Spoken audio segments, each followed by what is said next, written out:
Hola amigos, bienvenidos a otro episodio más, uno más, en esta larga, en este largo proyecto de hacer un programa diario.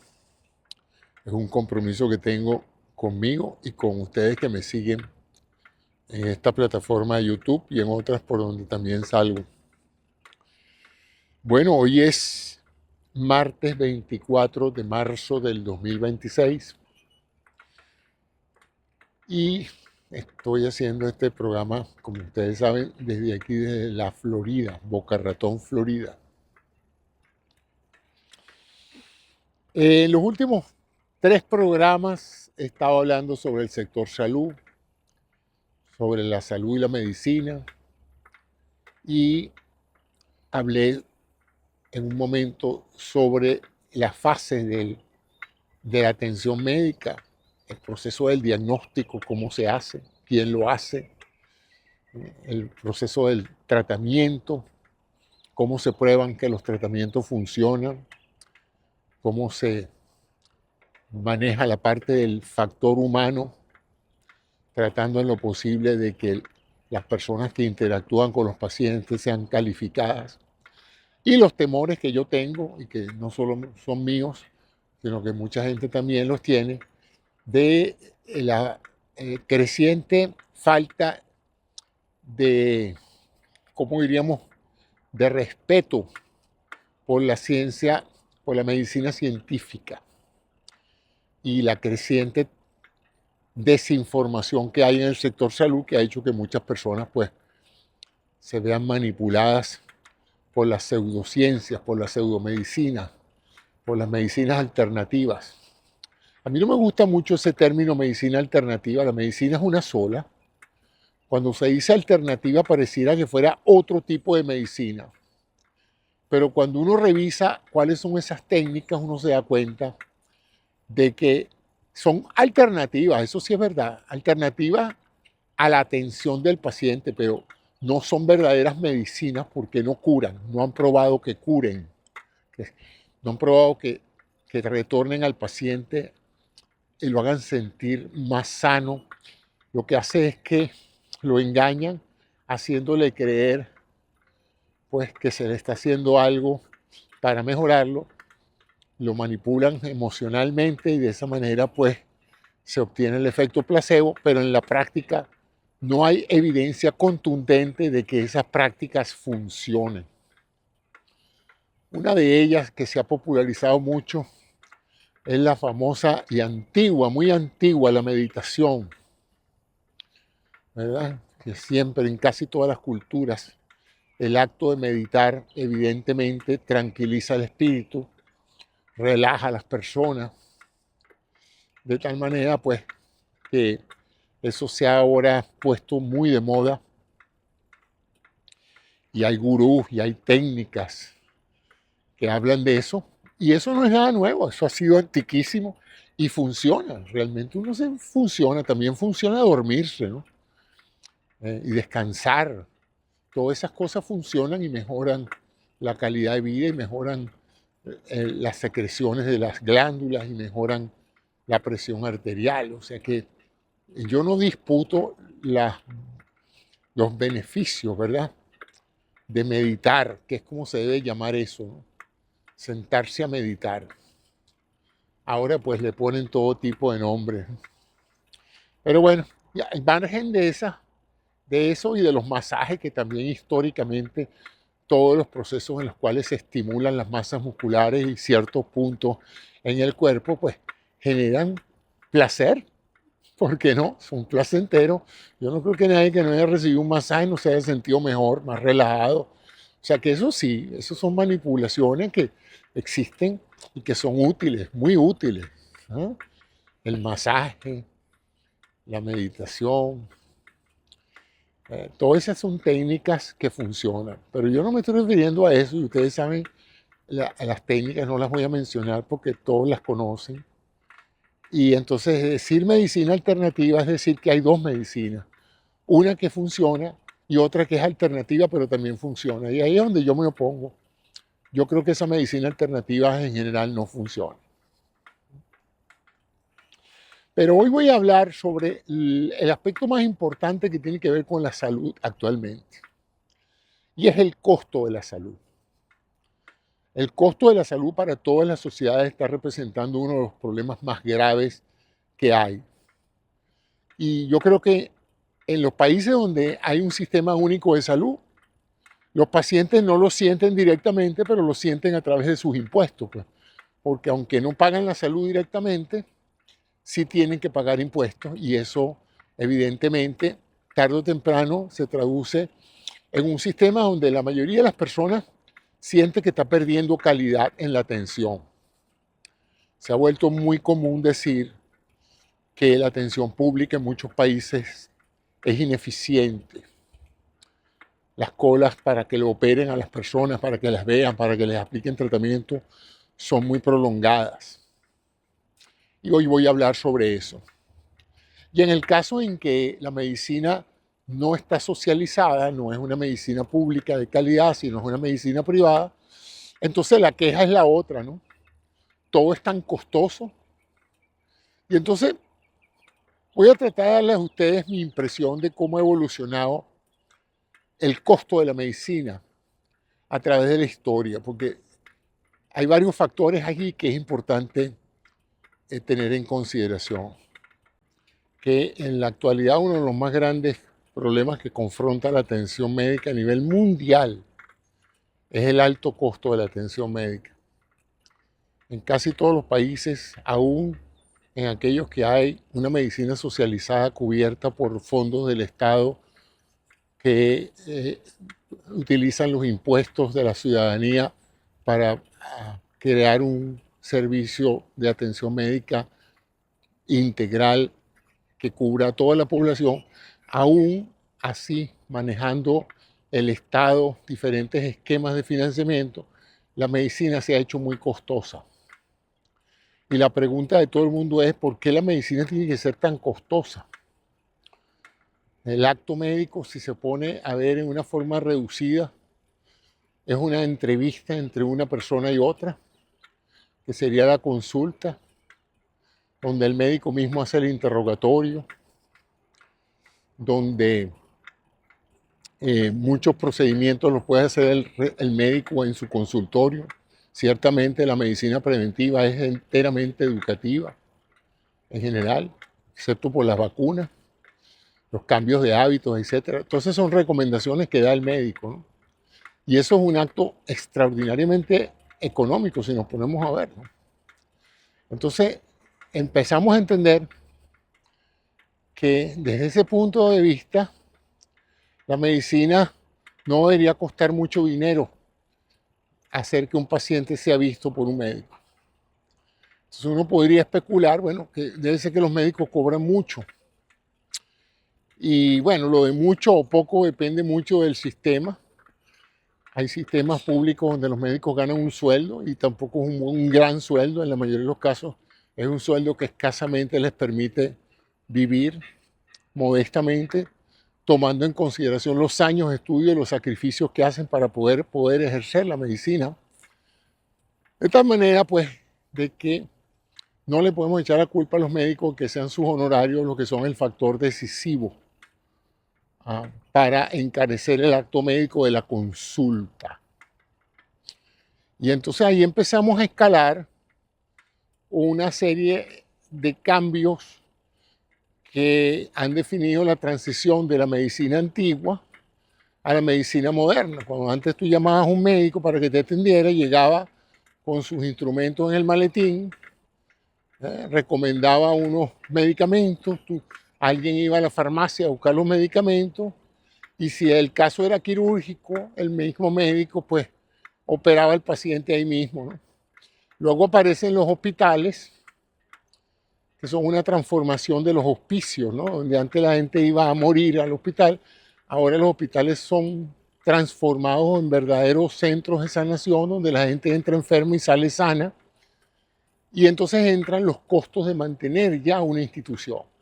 Ya en esos casos, entonces estamos hablando esencialmente de todo lo asociado con mantener lo que se llama una cama hospitalaria.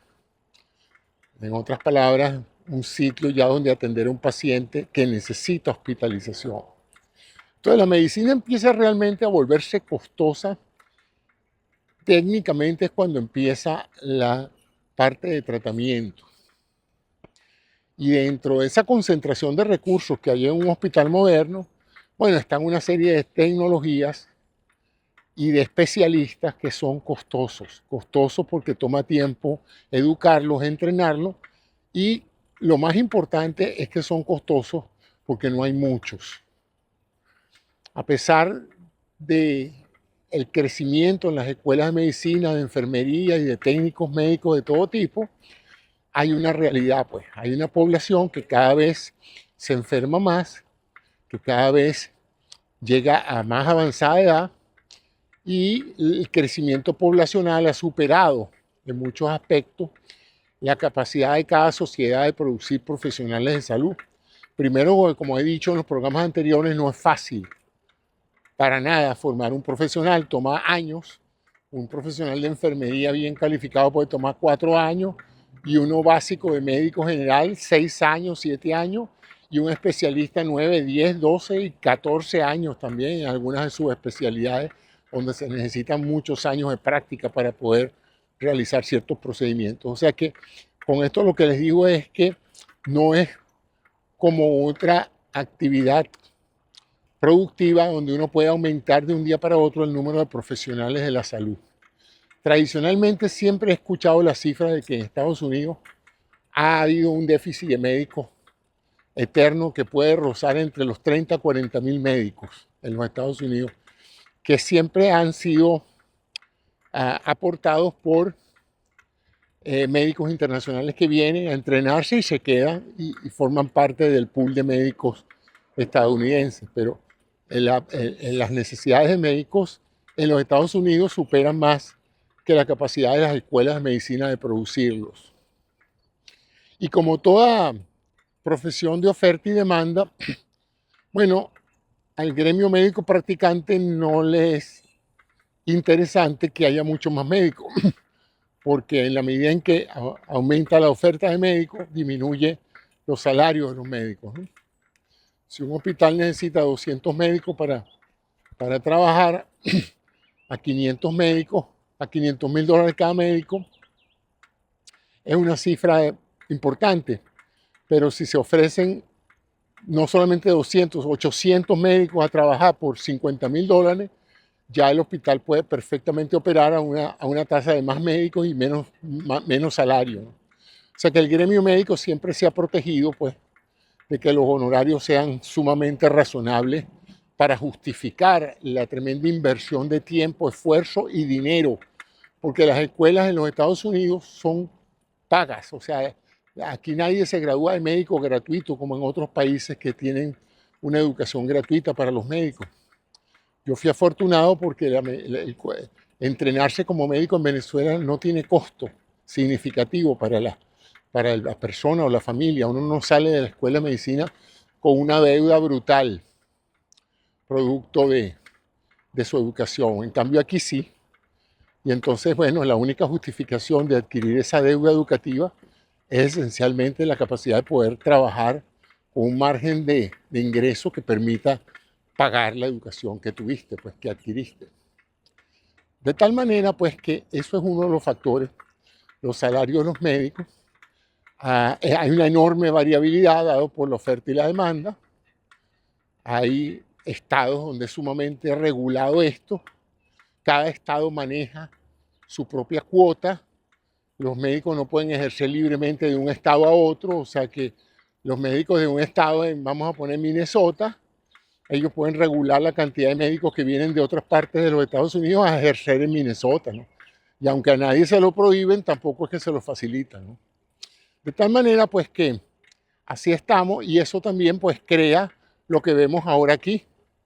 Médicos que usted solicita afiliarse a un médico en particular para que lo vea y te dice, no, yo no acepto más pacientes. ¿Cómo que no aceptas más pacientes? O sea, tú tienes tantos pacientes así al día que te puedes dar el lujo de decirle a alguien, no tengo tiempo, no tiene humanamente tiempo para verlo. Eso solo se ve aquí en los Estados Unidos. Pues, en otros países En privado eso no se ve, pues, pero aquí sí se ve. Lo cual demuestra, pues, que definitivamente hay, como dicen aquí, un shortage, una, una, un problema de baja cantidad de médicos, y ni hablar de las enfermeras, y ni hablar del resto del personal. O sea, hay una carencia de personal que no ha ido creciendo conforme a la demanda de servicios médicos, lo cual es en parte responsable por el hecho de que al no haber tantas personas capaces de trabajar, vayan a tener que seguir subiendo los salarios de los médicos, de las enfermeras, bueno, porque institución que necesita ese personal tiene que pagarlo al precio de mercado.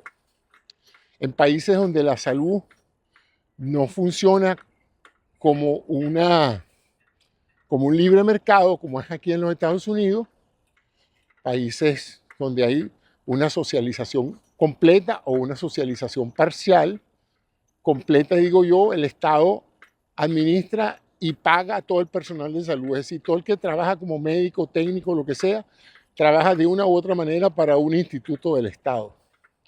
Y por lo tanto los salarios están tarifados en base a criterios que son sujetos a estándares de experiencia y de credenciales. Entonces, si usted es residente, tiene un sueldo. Si usted es residente 2, tiene otro sueldo. Si usted pasa adjunto, pues tiene un sueldo. Si usted pasa a jefe de servicio, usted tiene un sueldo. Y así, pues, la gente va escalando posiciones como en cualquier empresa. Pues, a cada nivel de productividad y de experiencia y de talento, tú tienes una remuneración diferente. En privado no hay eso. En privado tú, en teoría, eres tu propio jefe. Tú pones tu sueldo, pero evidentemente ahí te riges por la ley de la oferta y la demanda. Tú te puedes poner el sueldo que tus pacientes puedan pagar. Si tú eres una persona muy solicitada por gente adinerada, puedes cobrar honorarios muy altos. Si tú eres una persona solicitada por personas modestas, pues vas a tener que bajar tus honorarios y ver más pacientes. Eso es inequívoco. Pero en realidad, ese no es el mayor factor de costo de la salud en muchos países. Y entonces nos vamos ahora a lo que diferencia esta medicina de hoy con la medicina de antaño, y es la tecnología. En otras palabras, es el costo tecnológico, bien sea farmacológico o bien sea de pruebas diagnósticas, de lo que hemos venido hablando todos estos 3 días, ¿verdad? De que hoy para diagnosticarte a ti no basta hacerte un interrogatorio y hacerte un examen físico local, sino que hay que hacerte una serie de pruebas que son costosas, en aparatos que han costado mucho dinero desarrollarlo, y las empresas pues determinan cuánto vale eso dependiendo de las necesidades del mercado, y quien compra esos productos, quien compra esos equipos como un bien de capital, pues quiere prestar el servicio, pero también quiere tener ganancias, o sea que se transforma en una inversión que hay que recuperar. Si tú compras un tomógrafo, la idea es ofrecer la tomografía en tu institución y a tu comunidad, pero la idea no es invertir dinero para perder, sino invertir dinero que pague el aparato y que deje algo de ganancia para los costos a veces imprevistos que pueden ocurrir en una práctica radiológica. De tal manera, pues, que eso es esencialmente lo que abarata lo que hace oneroso el diagnóstico médico. Las pruebas, las técnicas requieren equipos costosos, y no son costosos tampoco porque la gente quiera especular, simplemente porque involucran un desarrollo tecnológico que cuesta dinero. Ingenieros, plantas, ensamblaje, obsolescencia de los equipos. O sea, hay tantas cosas que en un momento dado pueden determinar el costo de hacer un producto. Además, el hecho de invertir mucho dinero en un producto que al final no va a terminar funcionando como se espera y se pierde todo ese dineral. No logra la aprobación de la FDA, y entonces el producto pues no logra ser vendido, no se puede vender porque no funciona, y ese dinero se pierde. O sea, todos esos riesgos afectan lo que se llama la parte de la bioingeniería. Esa parte, esas ramas de la ingeniería que colaboran con la medicina para hacer más efectivo el diagnóstico y el tratamiento. La radioterapia requiere aceleradores de partículas. Los aparatos de tomografía, resonancia son altamente complejos de manufacturar y de desarrollar nuevos modelos. Entonces, todo eso se le transfiere al costo de la medicina. Pero además de eso está entonces un tercer área de costo, los fármacos, ¿no? Que mucha gente se asombra, pero en realidad a veces lo que más paga la gente en salud después de cierta edad no es en procedimientos ni en cirugía, sino es en farmacia, es decir, fármacos que cuestan a veces $10, $1, medio dólar, y a otros que valen 1.500, 2.000 y 3.000 dólares, y algunos hasta mucho más, ¿no? Y uno se pregunta, bueno, ¿y cómo un fármaco va a costar tanto dinero? Si eso es un frasquito, como dice la gente, ¿no? Bueno, lo que pasa con ese fármaco es que costó mucho tiempo llegar a esa fórmula, muchas investigaciones, muchos prospectos se trataron, se ensayaron, hubo ensayo en animales, hubo que contratar todo tipo de personal técnico, hubo que contratar y pagarle una cantidad de voluntarios para que se hicieran las pruebas clínicas, de tal manera pues que todo esto se traduce en que hasta que sale el primer frasquito con una solución terapéutica farmacéutica, se han gastado miles de millones de dólares que hay que recuperar. Y la recuperación va a depender fundamentalmente de la escala de uso de ese medicamento. Si ese medicamento es ampliamente aceptado y lo compra y lo usa un gentío, pues a lo mejor los precios pueden ir disminuyendo. Pero si ese medicamento es un medicamento muy costoso de producir, ya no de llegar a él, sino ya sabemos la fórmula, vamos a hacerlo, pero es complicado hacerlo, pues también se vuelve un poco más costoso, ¿no? Y está el hecho de que estamos en un sistema capitalista, o sea, las empresas que hicieron esos medicamentos los hicieron para producir dinero para sus accionistas. Por lo tanto, ellos necesitan extraer el mayor beneficio económico de sus productos. Entonces, ellos lo van a ofertar a lo que el mercado esté dispuesto a pagar. Y es ahí donde a veces la gente siente el abuso, ¿no? De porque un medicamento se comercializa en un país por un precio, vamos a poner $100, y el mismo medicamento en otro país vale $1.200. Y uno dice, pero ¿por qué si es el mismo medicamento? Bueno, porque en el mercadeo la empresa percibe que puede sacar mayor beneficio económico de la venta en el segundo país, y de esa manera el país rico subsidia los costos o las pérdidas del país pobre, ¿no? Y de esa manera funciona la industria y ha funcionado, y es lo que hay y lo que existe para que esas empresas tengan el capital necesario para seguir investigando nuevas drogas, ¿verdad? Hay aspectos positivos y negativos de eso. ¿Que hay especulación? Claro que la hay. Sobre todo no solamente en la parte de manufactura y desarrollo tecnológico, sino en la parte de comercialización. Y ahí es donde entonces uno ve una enorme cadena de intermediarios que entre pasar el medicamento de mano en mano van adquiriendo comisiones, y cuando acuerda, pues el paciente termina al final, o el gobierno termina al final, pagando una medicina carísima, donde incluso mucho de lo que se está pagando no fue ni siquiera la empresa farmacéutica, sino se quedó en las manos del sistema de distribución y de comercialización. Entonces ahí he cubierto pues hasta ahora los costos asociados al problema de medicamentos costosos y estudios costosos. Y médicos costosos si no hay muchos médicos. En tres platos esos son los tres sectores. Pero hay un cuarto, y el cuarto es personal en general. La atención médica es sumamente intensa en contacto humano. Al paciente hay que llevarlo al hospital, interrogarlo, procesarlo para saber quién es, cómo va a pagar, todos los aspectos administrativos. Después hay que examinarlo, después alguien tiene que transportarlo, alguien tiene que ducharlo, bañarlo, prepararlo para la operación. Entonces, la operación también tiene una serie de gastos, no solamente de insumos que hay que hacer para que la operación salga exitosa, sino mucha gente en la cadena. Y cada una de esas personas, como vimos en el programa anterior, está muy especializada en lo que está haciendo. O sea, esas no son personas que se pueden poner a trabajar por salario mínimo. Esas son personas que han adquirido una educación y un entrenamiento que amerita reembolso, amerita remuneración adecuada. Y entonces eso también es otro pequeño problema. Y esos son trabajos muy delicados, muy intensos, que en muchos casos, cuando hay mucha demanda, agotan a los empleados. Porque trabajar con la salud de la gente y trabajar con personas, eso no es un trabajo para todo el mundo.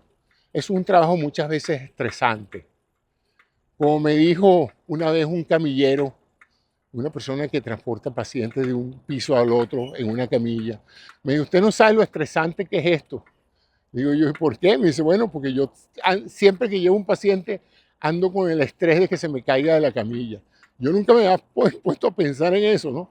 Pero fíjense, pues hasta un camillero teme que por una mala manipulación del paciente, porque el paciente se mueva o se vaya por un lado o para el otro, se pueda caer la camilla y él termine siendo responsable de ese traumatismo y de ese problema. O sea que fíjense entonces que hasta el sencillo camillero, cuyo trabajo es transportar pacientes de un lado para otro, se ve en ocasiones agotado, sobre todo si hay mucho trabajo, pues, como fue en el caso de la pandemia. En el caso de la pandemia hay una cantidad de gente que decidió irse del sector salud, no aguantaron más.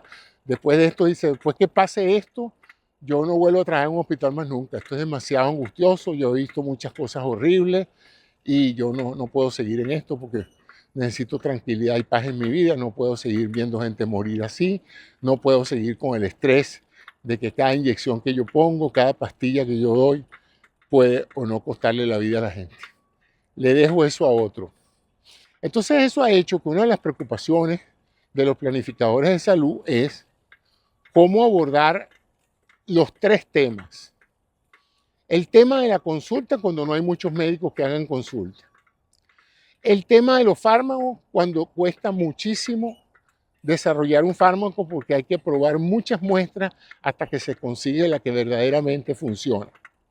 El tema de los equipos médicos, porque son complejos y requieren diseños complejos y muchas sofisticaciones de circuitos y de elementos que son, digamos, problemáticos de resolver fácilmente. Pues. Problemas de diseño y producción. Y luego entonces tenemos la parte de personal. Se necesita un gentío en un hospital. Es más, siempre he oído que un hospital puede funcionar sin médico, pero no sin enfermera. Porque en el cuidado médico de un paciente, en un hospital, más relevante para efectos del paciente es la enfermera o el enfermero que el médico. El médico puede, lo que va y da órdenes y hace procedimientos quirúrgicos y tal. Pero si la enfermera no te atiende constantemente y el servicio de enfermería no es bueno, a veces el trabajo de los médicos se pierde. Son muchas las operaciones exitosas donde el paciente se ha deteriorado por una mala enfermería, ¿no? O sea que, como ven, entonces es un problema grave porque en ocasiones, pues, las demandas de servicios de salud por siniestros, por problemas como las pandemias, las epidemias, los accidentes masivos, eso hace que acuda un gentío a los hospitales y sobrepase la capacidad del hospital de atender a la gente y entonces se producen esos fenómenos, ¿no? Y ahora con la cantidad de gente que está llegando a los 60, 70 años, que es la edad en que la gente se enferma, pues entonces tenemos ese otro problema, que es que va a haber cada vez más gente yendo al médico, cada vez más gente necesitando hospitalización, cirugía, y eso va a crear el problema de no haya suficientes recursos médicos de atención y de tratamiento. Entonces, con esto entramos entonces a qué hacemos entonces. ¿Graduamos más médicos? ¿Graduamos más enfermeras? Bueno, hasta hace poco no había otro recurso que eso. Se hicieron algunos esfuerzos de lo que se llamaba la gerencia médica profesional para que esas instituciones fueran gerenciadas como una empresa, tratando de bajar costos y de ser más eficientes, de evitar procesos que consumen mucho dinero y no generan ganancias. Y eso se llamó managed care, pues, el manejo del cuidado de la salud, gerencialmente hablando, pues. Que los médicos no mandaran lo que les diera la gana, que la gente no consultara tantas veces cuando le daba la gana, que la gente no fuera al médico por tonterías. Entonces se decidió pues que el sistema fuera gerenciado de acuerdo a una racionalidad que permitiera reducir los costos. Durante un tiempo, aparentemente fue exitoso. Se le pidió a los médicos que fueran más ordenados a la hora de ordenar estudios paralelos, estudios necesarios, que en vez de 10 tomografías en un año pidieran la única que se necesita o dos, una de diagnóstico y una de control, porque realmente los costos de salud, por lo menos en los Estados Unidos y en muchas partes del mundo, se habían desatado.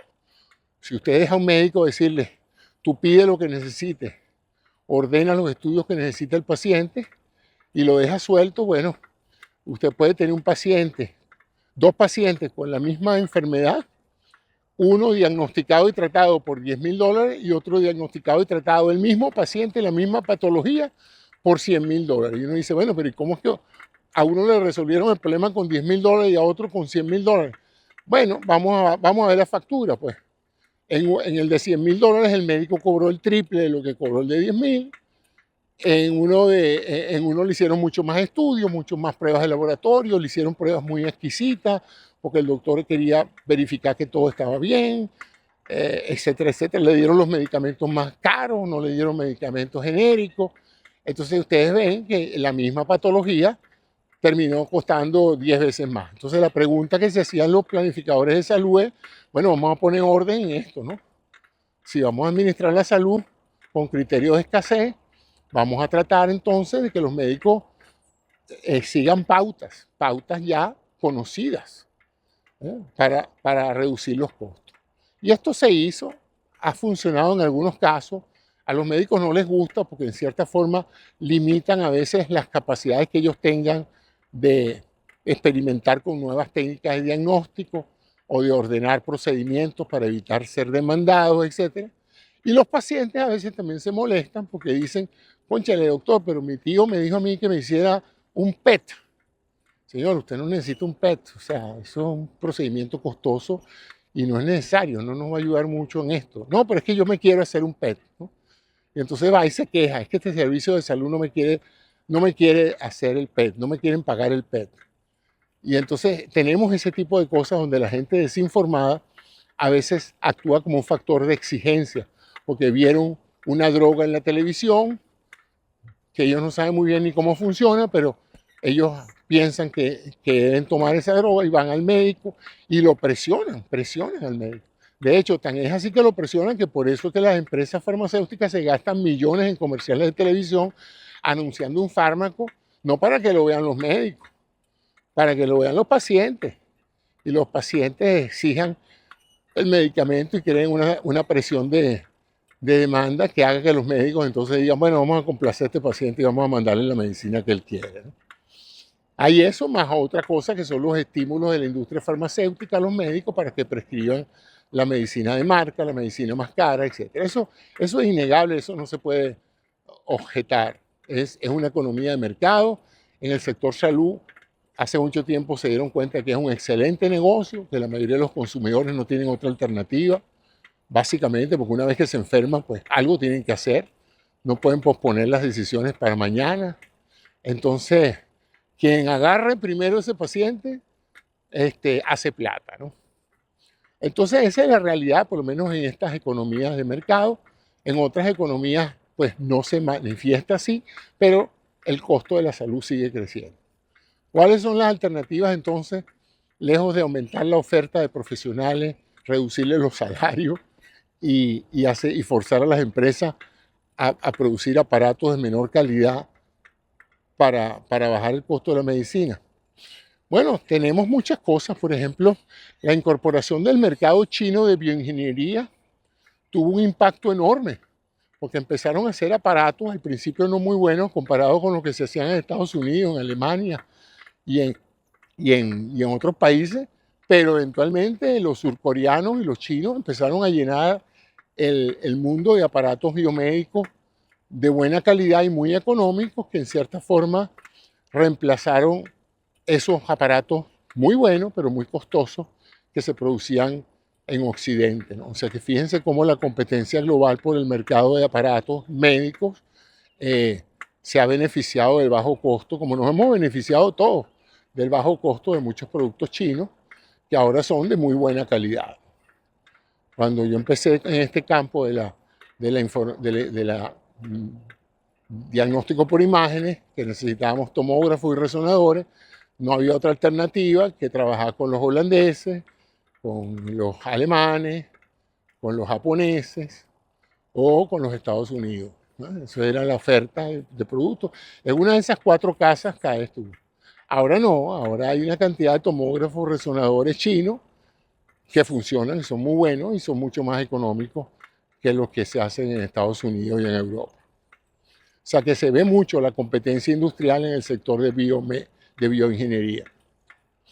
Y la parte farmacológica sí está un poquito más, como diríamos, más enroscada, ¿no? Son pocas las compañías grandes y apenas una compañita farmacéutica empieza a hacer algún producto, lo compran a la compañía y listo, pues la absorben. Entonces son grandes conglomerados que controlan marcas que tienen una patente, por lo tanto no se puede hacer el producto por un término de 10, 20 años, pero muchas empresas han logrado, a pesar de que lo que venden es un producto que ya es genérico, han logrado seguir manteniendo la presión de mercadeo para hacer que la gente prefiera usar el producto de marca sobre el producto genérico, ¿no? O sea que eso también puede en un momento dado hacer que el paciente diga, bueno, pero esta pastilla de acetaminofén vale, qué sé yo, este frasco de acetaminofén vale $2 y el frasco de marca vale del mismo componente, vale $10. ¿Cómo puede ser que esta empresa puede producir acetaminofén a $2 el frasco y esta misma, el número de cápsulas, el mismo ingrediente, los mismos números de miligramos, vale 10 veces más? Bueno, porque estás absorbiendo el costo de todo lo que es la comercialización de un producto de marca, pues. Si tú te acuerdas del nombre es porque esa empresa ha gastado una fortuna en que tú sepas el nombre del producto. Entonces, bueno, así funciona eso. ¿Qué vamos a hacer con entonces el alto costo de la salud? ¿Qué vamos a hacer? Bueno, uno de los objetivos que se ha presentado en la inteligencia artificial para justificar su alto costo va a ser acelerar los procesos de todo tipo industrial y en particular de todas aquellas profesiones que tienen que ver con el manejo de la información. Y si nosotros nos ponemos a ver, el costo burocrático de la medicina es manejar la información médica, es decir, el médico la recoge o el técnico que trabaja con el médico recoge esa información, se guarda, se analiza, se clasifica, se utiliza para tomar decisiones. Esas decisiones generan a su vez más información, se piden estudios, los estudios tienen resultados, esos resultados hay que analizarlos, etcétera. O sea que esa cadena de personas que está intermediaria en todos esos procesos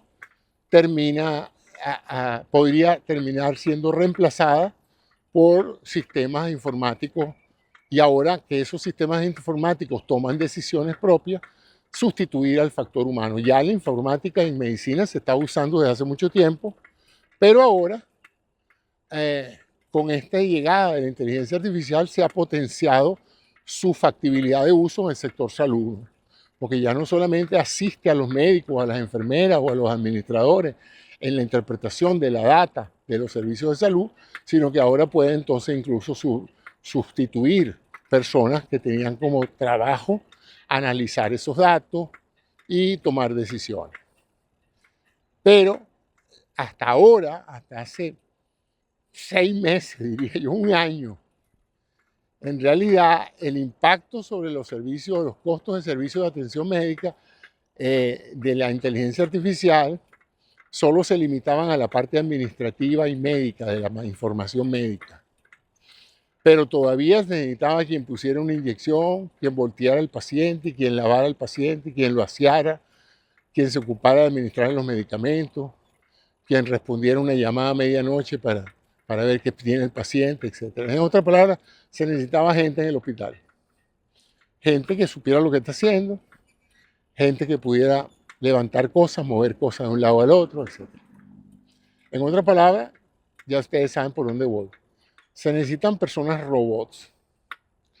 Siempre ha habido robots, bueno, no siempre, pero ya teníamos años viendo robots, pero los robots se dedicaban a cosas muy repetitivas que se podían preprogramar. Tú podías hacer un robot que llegara a la cama de un paciente, abriera una gaveta y le ofreciera al paciente las píldoras de ese paciente y se cerciorara de que ese es el paciente. Con sus rueditas y su camarita, el robot podía llegar ahí. Pero en los últimos 6 meses hemos estado viendo un salto cuántico en las capacidades locomotoras de un robot. Las cosas que están haciendo los robots, la independencia que tienen de cables y de plantas de energía, que permiten que se muevan con una enorme destreza y que encima de eso, lejos de tener que hacer lo mismo todo el tiempo, puedan tomar decisiones, porque son robots inteligentes, robots que pueden ver algo y evadir un obstáculo, robots que pueden perfectamente identificar la cara de un paciente que está gravemente enfermo de uno que no está enfermo, identificar que un paciente está sonriendo y otro no, identificar que un paciente está sangrando y otro no, de tal manera que cuando entramos realmente en ese mundo, hay un enorme potencial para que en menos de lo que uno crea, ya muchas instituciones de salud van a empezar a usar robots en los hospitales. Ya hay varios, pero básicamente ahorita se dedican a dar información o a transmitir o a llevar encomiendas, ¿no?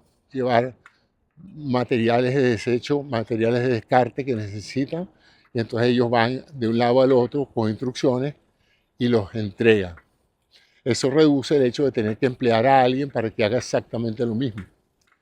Pero ahora se va a ir un poco más adelante y yo sí veo muy pronto que la cirugía robótica no va a ser el doctor trabajando con un robot para operar más precisamente, en forma más precisa y mejor coordinada, sino un robot asistiendo a un médico en una cirugía convencional, viendo el acto quirúrgico, viendo lo que está haciendo el doctor, viendo por lo menos la parte de lo que se llama la enfermera circulante, la que está dedicada a distribuir los instrumentos que el cirujano necesita para operar. Eso yo lo veo pronto, robots capaces de hacer ese trabajo. El costo laboral en los servicios de salud es alto. Cada una de esas personas merece y tiene derecho a tener un buen salario, porque ha tenido que pasar por un proceso educativo y de entrenamiento para poder hacer ese simple trabajo de saber qué darle al cirujano en un momento dado y qué organizar y cómo tener todo a mano y cómo preparar una mesa operatoria. Todo eso tiene un valor y esa persona, por supuesto, tiene sus beneficios, además de su salario, etcétera, etcétera. Entonces, la idea es de estos planificadores de la salud que están más preocupados por el dinero y los costos que por la calidad de vida de los seres humanos, están planeando pues reemplazar a mucha de personal que hace esos trabajos en los hospitales con eventuales robots. Robots va a estar a ver, pero yo creo que pronto vamos a empezar a ver los primeros caminando por arriba y por abajo. Ya se están usando en las fábricas, ya se están usando en los almacenes para llevar y traer paquetes. Mucho personal que antes tenía como trabajo organizar cosas dentro de un almacén, recibir un camión de paquetes y distribuirlos. Ya eso se está haciendo robóticamente. Vemos, por ejemplo, como una empresa como Amazon, cuyo corazón operativo es recibir y redistribuir paquetes y enviarlos, ya está robotizada bastante y cada vez más, ¿no? Y antes con robots automáticos, robots fijos, pero ahora van a venir los robots que manejan el camión, se bajan del camión y llevan el paquete hasta la casa de la persona. Y eso es un empleo menos para una persona que actualmente vive de hacer ese trabajo. Entonces, si uno presume que ya estamos llegando a un punto en que esa ola va a comenzar, y en el pasado se había hablado de esto hace mucho tiempo, pero se veía como algo muy remoto. Se veía como algo que va a tomar décadas llegar a ese extremo, ¿no? Pero quienes hemos visto los últimos videos de los chinos bailando, los robots chinos bailando en un acto público, coreografiados con humanos, no tenemos la menor duda de que eso ya está muy cerca. En cuanto esas líneas de producción empiecen a abaratar el costo de hacer un robot, que por cierto, para darles un dato, ya están en el orden de los $20,000 cuesta un robot. O sea que aquellos que están pensando que un robot va a costar $2 millones, sí los hay, pero esencialmente se plantea la idea de crear, por ejemplo, robots domésticos. Robots que cada uno tenga su robot, como Robotina en la película de los Jetsons, los supersónicos. Bueno, los supersónicos tenían a Robotina, yo me acuerdo. Y Robotina hacía los trabajos domésticos, ¿no? Manejaba a los ancianos, coordinaba. Hay que ver lo que es el cuidado de los ancianos después de cierta edad. Es muy intensivo en trabajo. ¿Sí? Entonces, en la medida en que estos robots empiecen a escuchar, a ver, a hablar, a comunicarse entre ellos, a medir cosas que los humanos no podemos medir y a tomar decisiones sin cansancio, a cualquier hora, etcétera. El cuidado de los niños de noche, los padres dormidos, las nanas también se quedó dormida, el niño empieza a tener una dificultad respiratoria, la presencia de un robot ahí al lado que evalúe todo eso y dé la alarma, ya eso, solamente con dar la alarma, es algo transformativo, ¿no? Y mucha gente, pues lamentablemente decidirá que es mejor comprar un robot que tener que estar pagando a un ser humano para que haga eso, con el alto costo que significa salario, vacaciones, cansancio, fatiga, etcétera, etcétera. O sea que estamos entrando en un mundo donde no es nada más los trabajadores intelectuales los que van a ser reemplazados, sino que también está planteado, y los sectores, el sector salud mucho más, porque como les dije, es sumamente intensivo en actividad humana. Hay ciertas cosas en salud pues, que no se pueden automatizar con los recursos que había, pero que ahora sí se pueden automatizar. Hacer la consulta más rápida. Por ejemplo, vamos a poner un ejemplo. A mí me gustan mucho los ejemplos. Una consulta clásica de primera vez puede tomar unos 45 minutos, una hora, hacer una buena consulta. Una hora, y te dirán, pero eso es como demasiado. Bueno, nosotros nos enseñaron que se podía hacer y que se debía hacer una consulta integral, que tomaba un profundo interrogatorio del paciente, que podía tomar unos 10 o 20 minutos, y luego un examen físico, y luego que ese examen físico se completaba, que era de pies a cabeza, entonces venía una sesión que era parcialmente educativa, de explicarle al paciente su situación, qué era lo que tenía, las recomendaciones, etcétera, etcétera. O sea que muchos médicos que yo recuerdo en mi juventud médica decían, si el paciente es de primera, señorita, bloquéeme una hora completa para que el paciente sienta que yo estoy en completo conocimiento de toda su historia médica y de qué es lo que tiene. Bueno, entonces, ¿ese acto médico en qué consistía? En un intercambio de información entre el médico y el paciente. Bueno, eso hoy perfectamente se puede hacer con un chatbox que hable con el paciente antes de la consulta. Pasen hoy una hora, 2 horas hablando con el paciente, recopilando cuanto dato haya, histórico, anecdótico, lo que sea. La inteligencia artificial organice todo ese 2 horas de conversación con el paciente en una forma esquemática, que cuando el paciente venga a ver al médico y el médico ya esté enterado de todo la conversación que el chat tuvo con el doctor, con el paciente de 2 horas, pero no va a escuchar las 2 horas, porque no tendría sentido, es lo que vas a ver que es lo más importante de esas 2 horas, que es lo más relevante. Y más aún, la inteligencia artificial va a comparar todos esos síntomas y signos con toda una extensa base de conocimiento que tiene la inteligencia artificial especializada en salud, y le va a dar a él, yo creo que este paciente tiene los probables siguientes problemas médicos. ¿Y él qué va a hacer? Bueno, ahí puede decir, no, yo no me dejo llevar por lo que dice la inteligencia artificial, yo soy médico antiguo, yo saco mis propias conclusiones, puede hacer eso. Pero si es un médico joven que no tiene mucha experiencia, probablemente va a tener más confianza en lo que le está diciendo el computador que en su poca experiencia y en sus pocos conocimientos, porque tiene poco tiempo practicando la medicina, ¿no?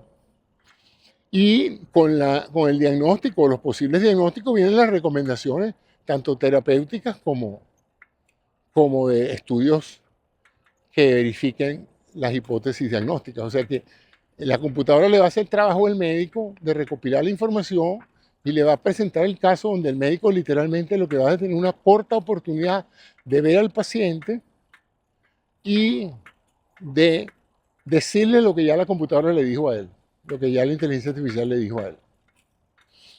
Y eso por un tiempo, porque cuando se demuestre que esos procesos no generan mayor eficacia, no generan genera un costo para el paciente tener que ir, etcétera, etcétera, el triaje lo va a hacer la misma inteligencia artificial. Es decir, la misma inteligencia artificial a las 2 de la mañana va a hacer el interrogatorio, va a indicar el tratamiento, va a indicar lo que el paciente se tiene que hacer, o va a decidir si el paciente amerita ir al médico a las 2 de la mañana.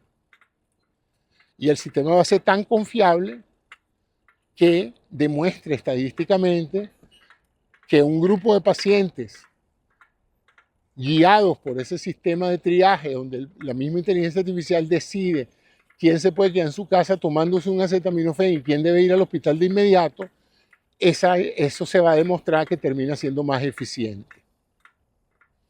Para darles un detalle, yo una vez me monté en un jet privado y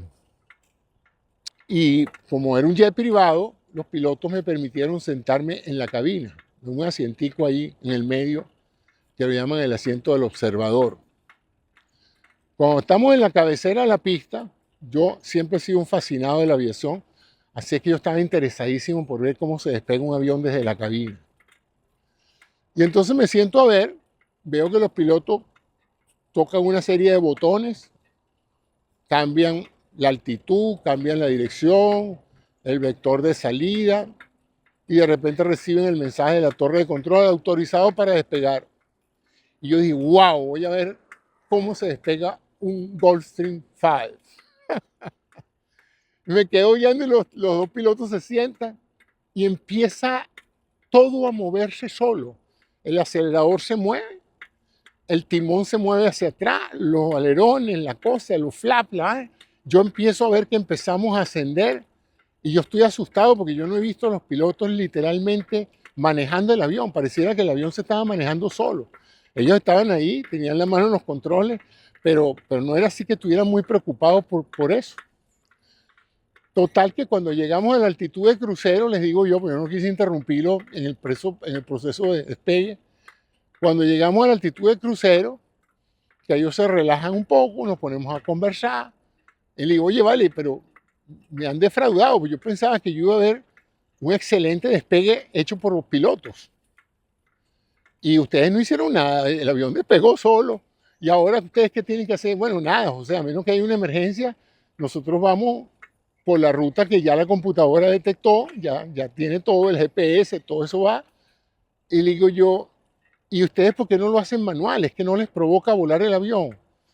Y entonces el señor, el piloto me dijo, lo que pasa es que las computadoras saben cuando uno desconecta la computadora para volar el avión en manual. Y la compañía de seguro que asegura el avión confía más en que los pilotos usen la computadora para procedimientos de rutina que en un avión donde el piloto se toma la libertad de saltarse la computadora y enfrascarse en que él es mejor que la computadora para manejar el avión.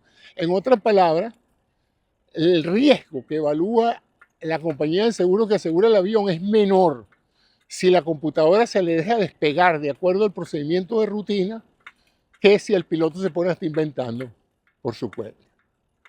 ¿Por qué? Bueno, porque ya ellos tendrán estadística de cuán confiable es esa computadora de vuelo que permite que el vuelo es más seguro si lo despega el avión con su computadora que si lo despega el piloto, que uno no sabe si está rascado, si está cansado, si tiene, qué sé yo, cualquier problema, lo dejó la mujer, yo qué sé, cualquier otra cosa que pueda en un momento dado afectar su eficacia como piloto. Y entonces fue para mí una dura lección, o una lección, no fue tan dura tampoco, yo no soy piloto, pero dije, no, yo pronto estos aviones van a volar sin piloto, porque ahorita es verdad que los sistemas no cubren todas las emergencias, como lo demostró el capitán Sully, que aterrizó en el Hudson cuando perdió los dos motores, pero su comportamiento se puso en duda precisamente por eso. Mucha gente preguntó, ¿y por qué usted no usó la computadora para volver al aeropuerto después de que se le metieron los pájaros por las turbinas? Porque se empeñó en quitar todos esos controles y volar el avión y aterrizarlo en el río Hudson en Nueva York. O sea que fíjense qué interesante es eso, ¿no? Y eventualmente eso va a llegar a la medicina y va a pasar lo mismo, pues. La gente va a decir, pero ¿cómo es posible que yo esté siguiendo instrucciones de una inteligencia artificial? Bueno, porque el sistema de seguros confía que esa inteligencia artificial está haciendo mejores diagnósticos y mejores indicaciones terapéuticas que los médicos en promedio. Que haya uno que sea mejor, sí, pero uno no sabe si el que le tocó a usted es el mejor de todos o es el peorcito, ¿no?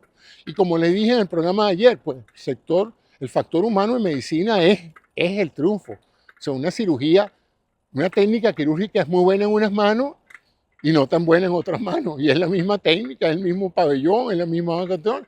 Por eso es que la gente dice en las mejores manos, que es en las mejores manos.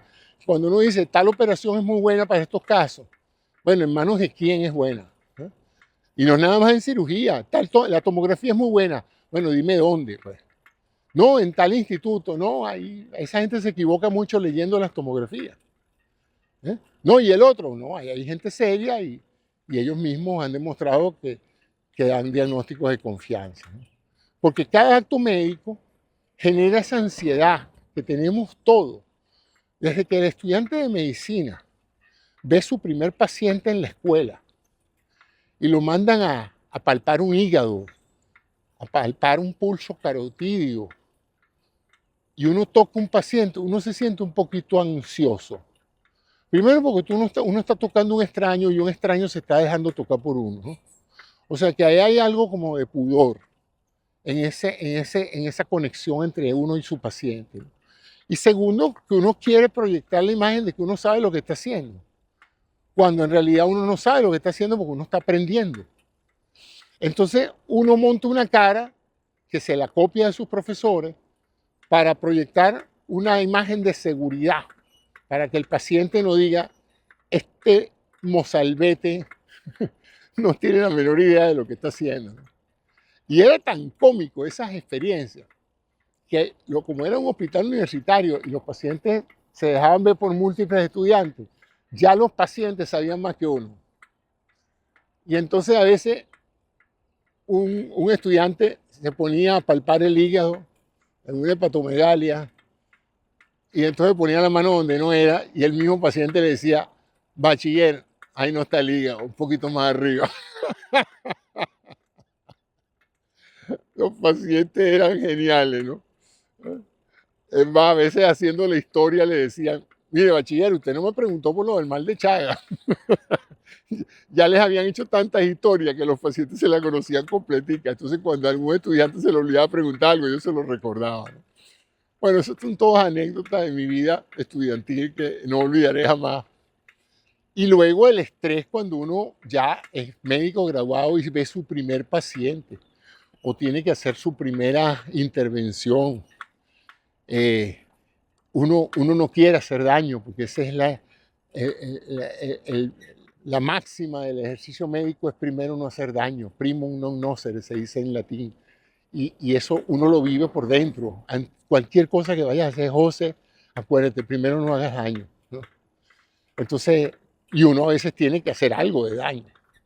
Entonces lo que tienes que hacer tiene que valer la pena y tiene que tener una justificación y tú no puedes poner la mano, tú no puedes jugar con la vida de la salud o hasta la calidad de vida de la persona.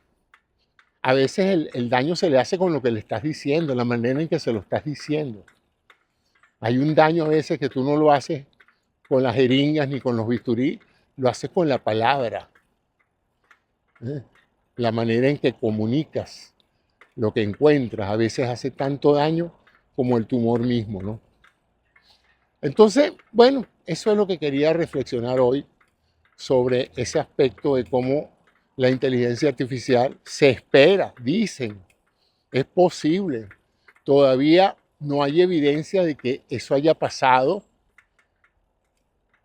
pero está pasando. Ya en muchos centros clínicos se están habilitando los robots, ya hay cursos universitarios de informática médica, ya hay cursos de inteligencia artificial para médicos, ya hay cursos de creación de sistemas agénticos, como se llaman esos sistemas de agentes que toman decisiones y actúan por uno.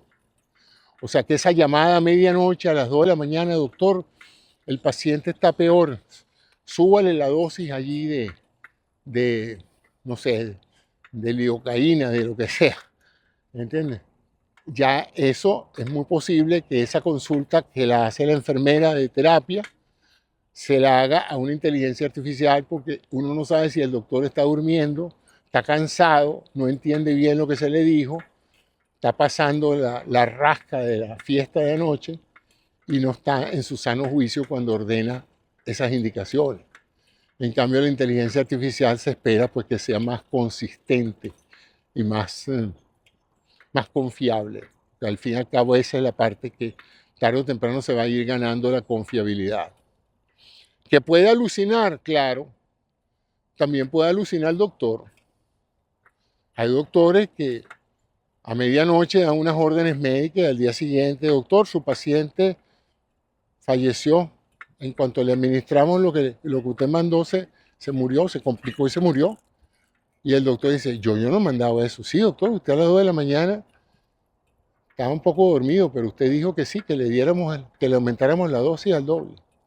Y ahí es cuando el doctor se da cuenta de que dio una orden sin estar consciente de lo que estaba haciendo.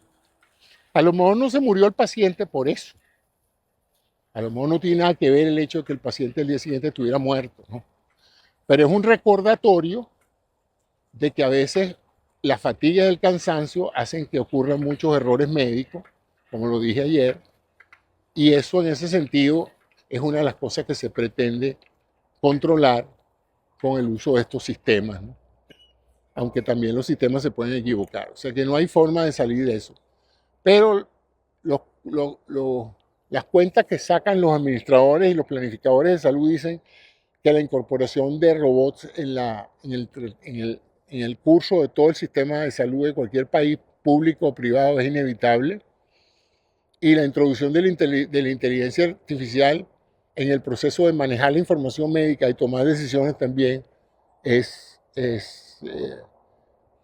va a ocurrir.